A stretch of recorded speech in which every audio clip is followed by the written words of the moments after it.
ప్రభుత్వ సూచనల మేరకు ఉమ్మడి నెల్లూరు జిల్లా నాయుడుపేటలోని జెడ్పీ బాలుర ఉన్నత పాఠశాలలో శిక్షా సప్తాహ కార్యక్రమం ముగింపులో భాగంగా విద్యార్థులకు దాతల సహకారంతో విందు భోజనం ఏర్పాటు చేయడం జరిగిందని ఉపాధ్యాయులు సంజయ్ తెలియజేశారు.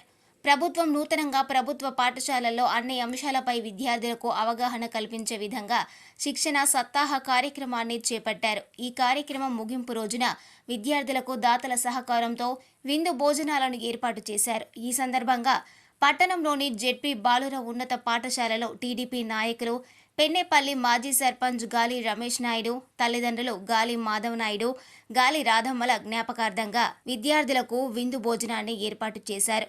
ఈ కార్యక్రమంలో ఎంఈఓ బాణాల మునిరత్నం, ప్రధాన ఉపాధ్యాయులు సురేష్ బాబు, నాయుడుపేట బార్ అసోసియేషన్ అధ్యక్షులు పసల గంగా ప్రసాద్, ఉపాధ్యాయులు సంజయ్ తదితరులు పాల్గొన్నారు.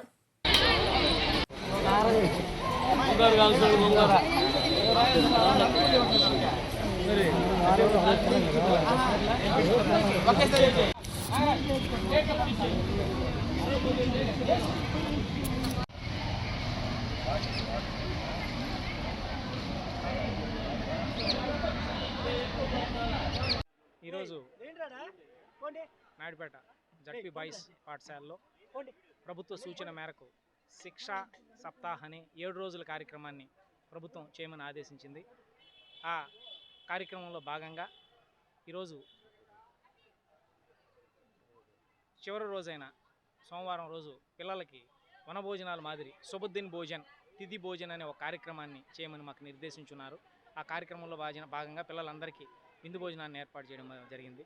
ఈ భోజనం ఏర్పాటు చేయడం కోసం మిత్రుడు పెన్నేపల్లి ఎక్స్ సర్పంచ్ గాలి రమేష్ నాయుడు గారు ఆయన సొంత నిధులతో పిల్లలకి మంచి విందు భోజనానికి కావాల్సిన అన్ని ఏర్పాట్లు చేసి వారికి భోజనాన్ని ఏర్పాటు చేశారు. మా పాఠశాల తరపు నుంచి గాలి రమేష్ నాయుడు గారికి మేము ఈ కార్యక్రమం ఏర్పాటు చేసినందుకు కృతజ్ఞతలు తెలియజేసుకుంటున్నాం. పిల్లలు కూడా ఈ భోజనాన్ని ఎంతో ఎంజాయ్ చేశారు. ప్రభుత్వానికి కూడా ఒక మంచి కార్యక్రమాన్ని పెట్టి పిల్లలందరికీ ఒక మంచి విందు భోజనాన్ని ఈరోజు ఏర్పాటు చేసిన దానికి ప్రభుత్వానికి కూడా ధన్యవాదాలు తెలియజేసుకుంటున్నాం. Thank you. మరిన్ని న్యూస్ అప్డేట్ కోసం A3 న్యూస్ ఛానల్ని సబ్స్క్రైబ్ చేసి బెల్ ఐకాన్ను ప్రెస్ చేయండి.